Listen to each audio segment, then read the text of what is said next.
Boa tarde. Vamos agora para... acho que esse nono vídeo, se eu não me engano.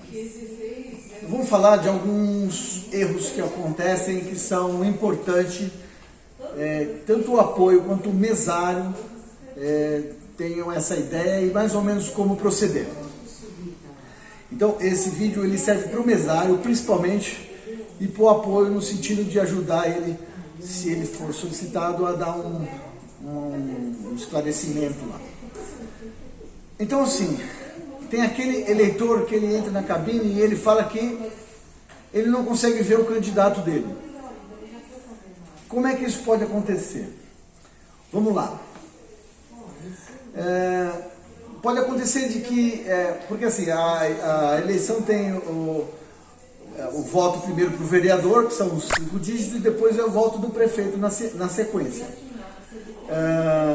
Se o eleitor, em vez de ele tiver na hora de ele votar para o vereador, mas ele acabar colocando o código do prefeito, ele provavelmente não vai conseguir ver o candidato dele, né?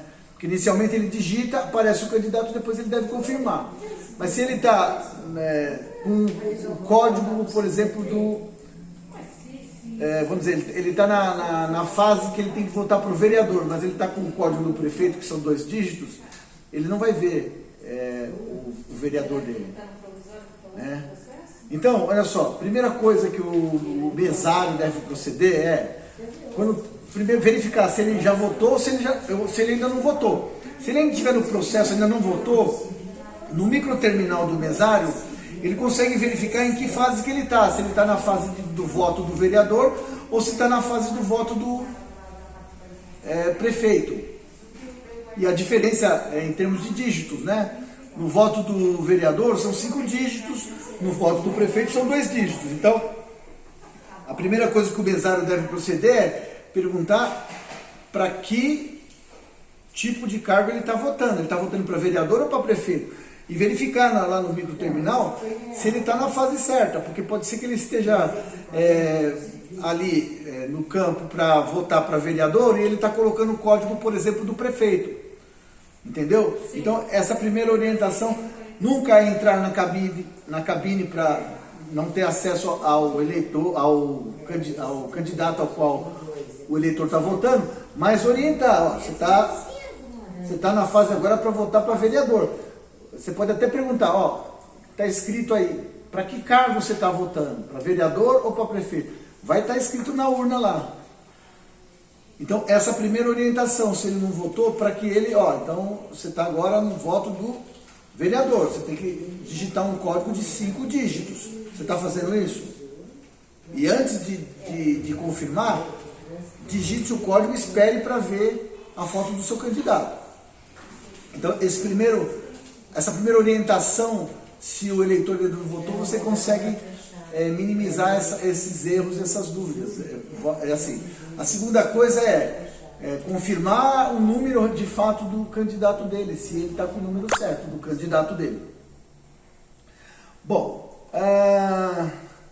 se ele votou, por exemplo, então primeiro ele foi lá e votou de forma inadequada. Por exemplo, se ele digitou um código errado e anulou o código de vereador, ele só vai conseguir votar para prefeito agora, né? Porque ele passou essa fase, ele não vai conseguir mais votar para vereador, né? Aí você vai ter que explicar para ele que, por uma questão aí de engano, ele não vai conseguir mais votar para vereador. Se ele quiser deixar uma reclamação, você coloca na ata, e é bom, inclusive, que nos próximos aí 10 eleitores, mais ou menos, você vá orientando para que ele digite primeiramente o número lá do candidato dele, espere aparecer a foto, depois confirme, tanto do vereador como para o prefeito. E coloque na ata isso, que esses 10 eleitores posteriores votaram, né? E que o voto foi correto, deu tudo certo. Essa é uma forma de a gente se garantir, o próprio mesário se garantir, que provavelmente ocorreu por causa de um erro do eleitor. Isso pode gerar até sei lá, o eleitor fazer uma reclamação. Aí você pode pedir para ele procurar o cartório, se ele quiser fazer isso. Tá? Bom, existe um segundo erro que acontece muito, que esse é um erro que eu quero, assim, como é que eu vou dizer? Eu quero advertir o mesário, porque é muito importante. Esse erro normalmente gera boletim de ocorrência e pode gerar até um processo posterior para o mesário. Então, o que eu peço? Quando o mesário localiza lá o nome do eleitor, o nome e o título dele lá no caderno de votação, antes de o eleitor assinar, ele vai ditar esse número para o presidente, que vai digitar lá no microterminal o número do eleitor, para que ele possa habilitar a urna para ele.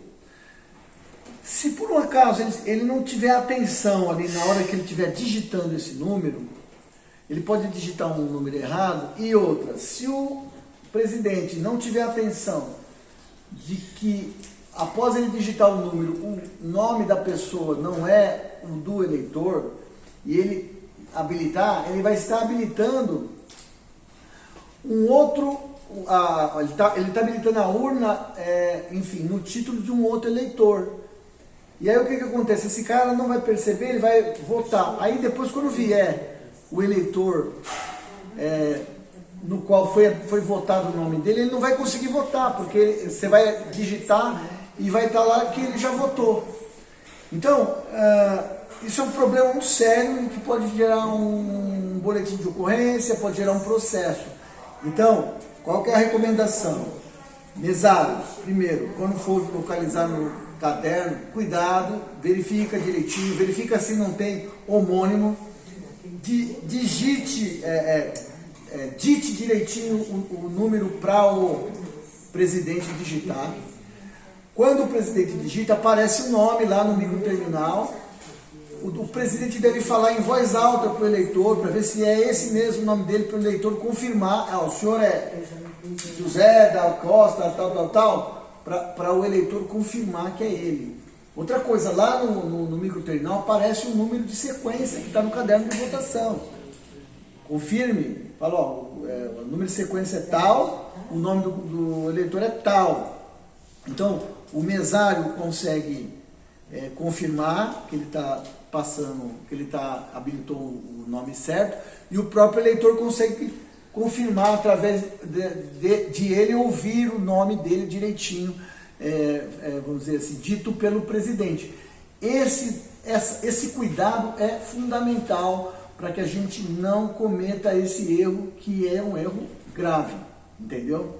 Então, esses dois erros eu gostaria de falar, como falei aqui, e esse vídeo é muito importante tanto para o mesário quanto para o apoio logístico, no sentido de que, bom, o apoio pode ajudar tentando orientar aquele mesário que porventura não tenha tanta experiência. E o próprio mesário deve tomar esses cuidados que eu estou falando aqui, tá bom?